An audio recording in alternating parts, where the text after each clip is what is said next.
Carísimos en Cristo, bienvenidos a Frisidim Mater Fátima, a esta consagración a Jesús por María. Ya nos encontramos en el día 7 de la primera semana de esta preparación. Seguimos rechazando todo lo que es el pecado, el mundo, las tentaciones y las insidias del enemigo. Queremos tener un corazón puro y por lo tanto también queremos aprovechar en estos momentos de estas meditaciones que estamos siguiendo para poder preparar nuestro corazón para una confesión general, una confesión de vida. Todos aquellos que no hayan tenido una experiencia de confesión de vida, todas estas meditaciones espero que les sirvan, dando ejemplos, datos, concreciones de nuestra vida para poder decir, oye, yo necesito cambiar mi vida en este sentido. Recuerdo esto, y tengo que ponerlo por escrito en un examen para poder ir con un sacerdote cuanto antes y pedir perdón. Recuerden que la confesión de vida, la confesión general, es un regalo, porque volvemos a empezar, no es de cero, más que de cero, o sea, estamos mejor de lo que estábamos, ¿no? Entonces, no es que nos quedamos neutros, sino vamos más allá. Con humildad pedimos la gracia al Señor a través de esta confesión. Bien, pues nos vamos a ir preparando poco a poco también esa confesión, por lo tanto, todos los pecados, todos los recuerdos de aquello que no es de acuerdo a Dios y que te venga a tu corazón, velo anotando, y eso será materia para la confesión general. Bien, vamos a pedir luz al Espíritu Santo, perdón también a nuestros pecados al Señor, pero estamos viendo el pecado mortal, el pecado venial, son lo peor que le puede suceder al hombre, aunque el pecado venial no es tan grave como el mortal, pero no deja de estar en esa línea del mal moral, se dice. Entonces, yo quiero evitar a toda costa el pecado venial también en mi vida. Pues ponemos luz en nuestra alma. En el nombre del Padre, y del Hijo, y del Espíritu Santo. Amén. Ven Espíritu Santo, llena los corazones de tus fieles y enciende en ellos el fuego de tu amor. Envía tu Espíritu Creador y renovarás la faz de la tierra. Oremos, oh Dios que has iluminado los corazones de tus hijos con la luz del Espíritu Santo. Haznos dóciles a sus inspiraciones para gustar del bien y gozar de su consuelo. Por Cristo nuestro Señor. Amén. Dios te salve María, llena eres de gracia. El Señor es contigo. Bendita tú eres entre todas las mujeres, y bendito es el fruto de tu vientre Jesús. Santa María, Madre de Dios, ruega por nosotros pecadores, ahora y en la hora de nuestra muerte. Amén. Gloria al Padre, y al Hijo, y al Espíritu Santo, como era en el principio, ahora y siempre, por los siglos de los siglos. Amén. Sagrado corazón de Jesús, en vos confío. Inmaculado corazón de María, sé la salvación del alma mía. En el nombre del Padre, del Hijo y del Espíritu Santo. Amén. Bien, pues vamos a poner aquí nuestra presentación para poder seguir con nuestras formaciones. Entonces, día séptimo, la devoción a la Santísima Virgen María nos protege del pecado venial. Nos hemos defendido de las tentaciones, nos hemos defendido del pecado mortal. Ahora también queremos con María, con la gracia de Dios, defendernos del pecado venial. Y si Dios quiere también luchar contra las imperfecciones. Bien, ¿qué nos propone ahora? ¿Qué pasaje del Evangelio nos propone hoy? Está en 1 Juan 2, del 1 al 5. Hijos míos, siempre tiene ese vocabulario muy tierno el apóstol San Juan. Os escribo esto para que no pequéis. Nos está advirtiendo de que no vayamos por el camino del error, del pecado. Pero si alguno peca, que esto es, digamos, posible en muchos casos, continuo y frecuente, tenemos a uno que abogue ante el Padre, a Jesucristo el justo. Él es el que vino a pagar por nosotros, por nuestros pecados. Él es el que nos abre la puerta de la misericordia, del perdón de nuestros pecados, especialmente a través del sacramento de la confesión. Él es víctima de propiciación por nuestros pecados. Él se ofreció en la cruz por nosotros, no solo por los nuestros, sino también por los del mundo entero. En esto sabemos que lo conocemos, en que guardamos sus mandamientos. Es la mejor forma de saber que estoy caminando en las vías de santidad. Quien dice, yo lo conozco y no guarda sus mandamientos, es un mentiroso. Es como decir, no sé, yo amo a mi mamá o a mi papá y no tengo contacto con ellos y los critico y discuto, etcétera. Pues es un amor un poco extraño, ¿no? No los visito, los ignoro, los desprecio. No es un amor real. En cambio, decir que amamos a Dios y cumplir los mandamientos, pues, que es lo que Dios está esperando de mí como respuesta a ese amor, pues entonces sí es un amor auténtico, un amor concreto, porque el otro es teoría, es fantasía, que muchas veces en nuestra vida se da. Es un mentiroso y la verdad no está en él. Pero quien guarda su palabra, ciertamente el amor de Dios ha llegado en él a su plenitud. En esto conocemos que estamos en él. Entonces, yo quiero estar con Dios, pero para saberlo bien concreto, no es subjetivo, sino es objetivo. Tengo que saber si cumplo los mandamientos, las obras de misericordia y después, como digamos, como perfección, las bienaventuranzas. Es ya digamos, como un camino muy alto, ¿sí? Pero que podemos alcanzar con la gracia de Dios todos. Bien, el Tratado de la Verdadera Devoción dice, sí, pero con mucha fuerza, sí nos está diciendo a nosotros San Luis María Griñón de Montfort, sí, Dios quiere que su Madre Santísima sea ahora más conocida, amada y honrada que nunca. Hoy es el momento de dar a conocer a María por nuestras vidas. Y por lo tanto, y se dará para aquellos predestinados que vivan una verdadera devoción que es interior y perfecta.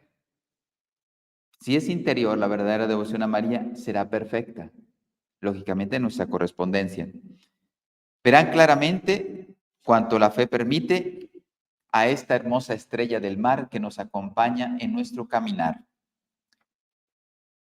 Guiados por ella, llegaremos al puerto seguro, que es el cielo. Quien abrace mi devoción, dice María en Fátima, yo le prometo la salvación. Ella nos promete llevar al buen puerto. No importando las tempestades, saborearemos las dulzuras, sus bondades maternales, la Madre Misericordia, y la amarán con ternura como los hijos de predilección. Y bueno, son predestinados, son llamados. ¿Te das cuenta? No soy yo quien escoge a María, sino que ella me escogió a mí. Yo descubro que ella me está llamando en nombre de Dios y yo le correspondo, pero se dan cuenta, toda la iniciativa anterior viene del cielo, viene del cielo y especialmente ahora a través de María. ¿Quién serán estos servidores e esclavos de María? ¿Quiénes serán estos predestinados? Y San Luis María Griñón de Montfort, esto es clásico, hace una descripción de los apóstoles de los últimos tiempos, que es impresionante porque describe todas las cualidades y virtudes que deberíamos sumar. Cualidades naturales, por lo tanto aprovechar todo lo que Dios me ha dado, pero también esa correspondencia que pondrá en acto la vida sobrenatural, la vida de gracia, la vida santificante, la vida meritoria. Y yo dejo que Dios haga una obra en mí. Bien, serán fuego encendido, los voy a leer porque son muchas descripciones muy bellas. Serán fuego encendido, ministros del Señor, que prenderán por todas partes el fuego del amor divino. Serán flechas agudas en las manos poderosas de María para atravesar a sus enemigos, como saetas en manos del guerrero. Serán hijos de Leví, bien purificados por el fuego de grandes tribulaciones y muy unidos a Dios. Llevarán en el corazón el amor de Dios, el incienso de la oración en el espíritu y en el cuerpo la mirra de la mortificación. Serán en todas partes el buen olor de Jesucristo. Para los pobres y sencillos, para los grandes, los ricos, los mundanos serán olor de muerte. Entonces la gente sencilla acogerá a estos apóstoles de los últimos tiempos. ¿Por qué? Porque se identificarán, esto es auténtico. ¿Sí? Cuando uno vive la caridad, la gente se impresiona porque ve ahí autenticidad. En cambio, cuando uno vive la fe por formas o por estereotipos hechos por uno mismo, pues no está verdaderamente transmitiendo toda la belleza del Evangelio. Serán nubes tronantes y volantes al menor soplo del Espíritu Santo, sin apagarse a nada, ni asustarse ni inquietarse por nada. Derramarán la lluvia de la palabra de Dios y la vida eterna.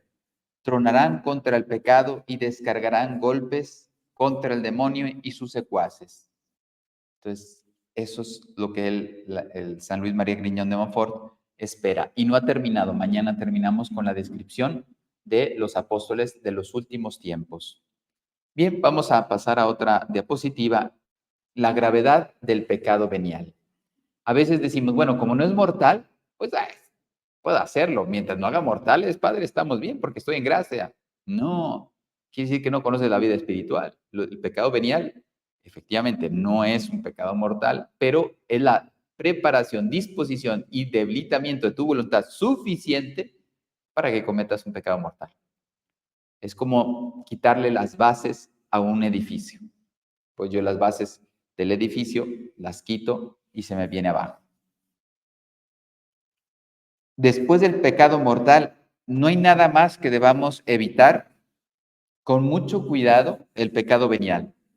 Es menos horroroso que el pecado mortal, efectivamente. Dice, pero todavía está en la línea del mal moral. Todavía sigue siendo un mal. Y por lo tanto, yo no puedo hacer un mal. No, es que voy a hacer un bien. Jamás se va a justificar que yo haga un mal para buscar un bien. ¿Sí? Entonces, ahí ya empiezan los problemas. No, son pecaditos. Pecados pequeños, no mentirijillas. No, si es pecado venial, es pecado venial. Y hay que tener mucho cuidado. Por eso es preciso tener ideas claras sobre esto.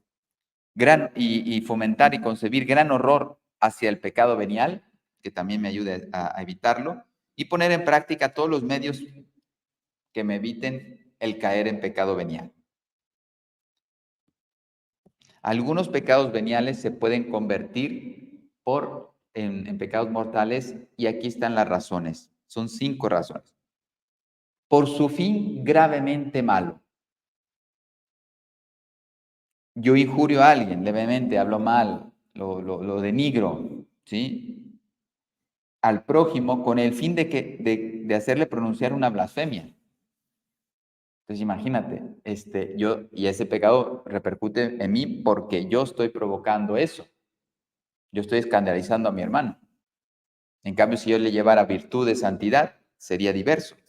Entonces, por un fin gravemente malo.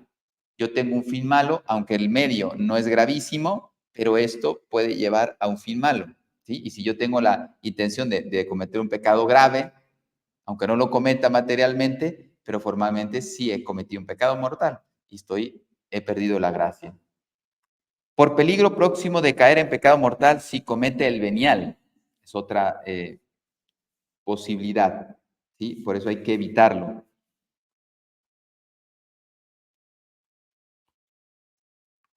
Por ejemplo, si me dejo llevar por un poquito de ira, cuando sabe que voy a terminar injuriando gravemente a mi prójimo, ¿sí? Empiezo a albergar en mi corazón cosas que no son Dios y mi corazón se empieza a acelerar, se empieza a llenar de odio, de ira, de venganza y eso se plasma en el prójimo. Y yo puedo hacer daño, aunque sea verbalmente, de una forma grave a un prójimo y por lo tanto pecado mortal. Por el escándalo grave que ocasionará, ¿no? Un ejemplo es que un sacerdote, un servidor, pues se vaya supuestamente a buscar a un jovencito que está mal, voy a la discoteca y lo saco de ahí. El hecho de venir con el distintivo religioso, pues sería un grande daño para esa comunidad. O para la diócesis, si lo conocen como sacerdote, ¿qué está haciendo aquí un sacerdote en una discoteca, por ejemplo? Por acumulación de materia que puede llegar a ser grave, ¿no? El que va robando poco a poco, imagínate a alguien que roba de su oficina y va robando lápiz, no sé qué, pero siempre robando, pues a la larga puede ser materia grave y se convierte en grave el día en que ya a lo mejor dejó, pero se confesó, y se convierte en materia grave. Bueno, pensando equivocadamente o teniendo dudas acerca de la malicia de una grave situación.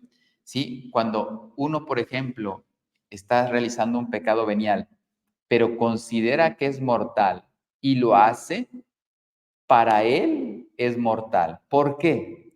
Porque sabiendo que era mortal, en su ignorancia, objetivamente no era mortal, pero estaba haciendo un pecado venial, pero pensando que sea un mortal, él rechazó a Dios.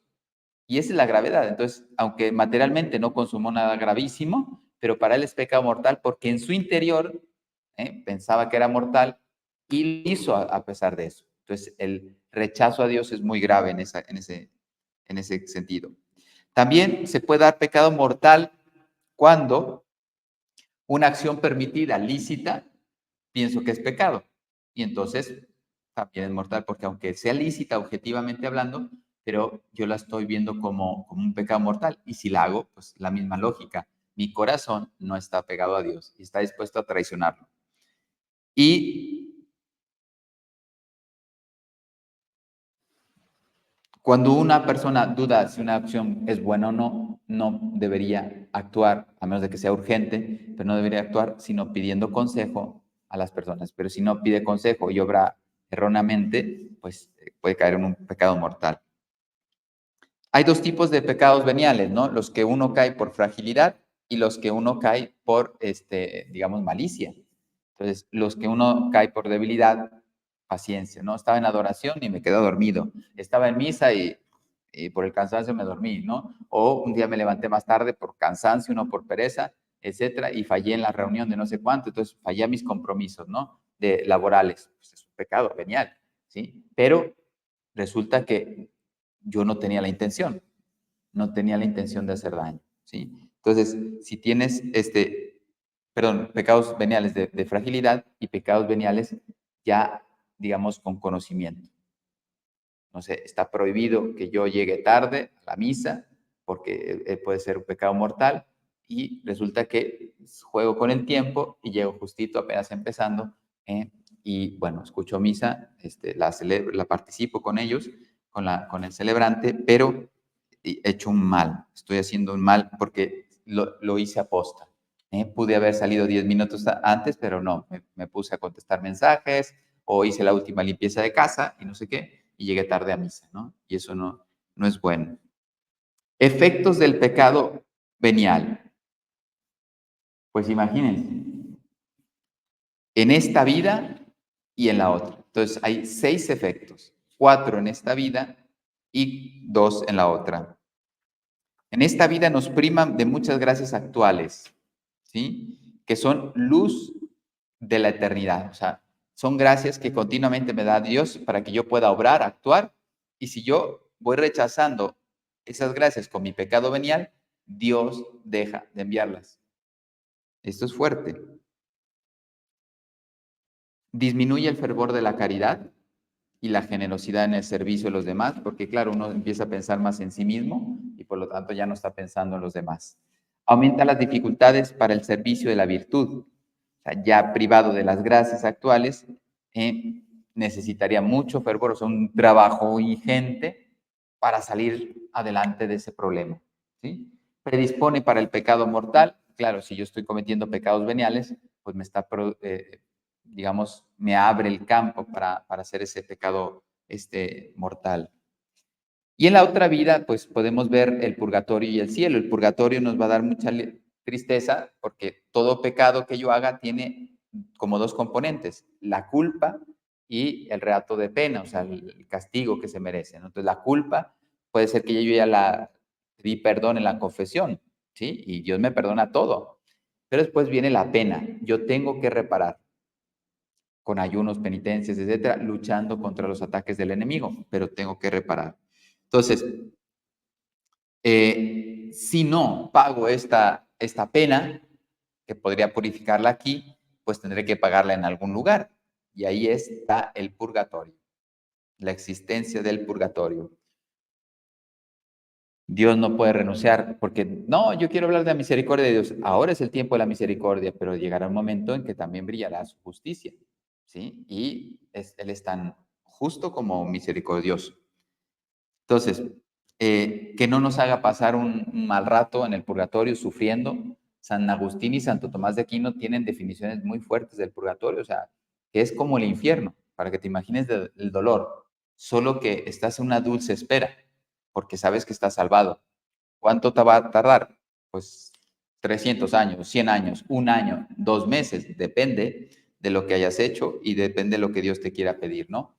Pero no queremos sufrir el purgatorio. Y por último, el cielo, en esta vida y en la otra, pues el cielo.